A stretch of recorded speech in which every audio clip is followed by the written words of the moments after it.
दराजको scam हेर्नु है। स्क्यामरले दराजलाई पनि युज गरे। म प्लेन अथवा मोर गर्छु, कन्टिन्यू गर्छु है, के हुन्छ हेरौँ।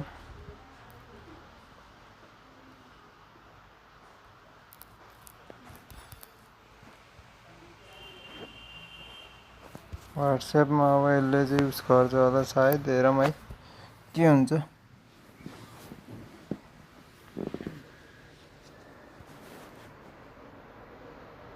व्हाट्सएप आइसक्यो र चाहिँ यस्तो उसको पछाडि नलाग्नु होला है। यो चाहिँ पुरै स्क्याम हो। तर चाहिँ मैले चाहिँ तपाईँहरूको फर एजुकेसनल पर्पज भनेर मात्र चाहिँ यहाँ आयो भनेर छोडिदिन्छु।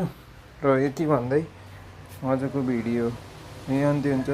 च्यानललाई लाइक सब्सक्राइब गर्न नभुल्नु होला र यस्तो स्क्यामबाट पर बस्नु होला। धन्यवाद।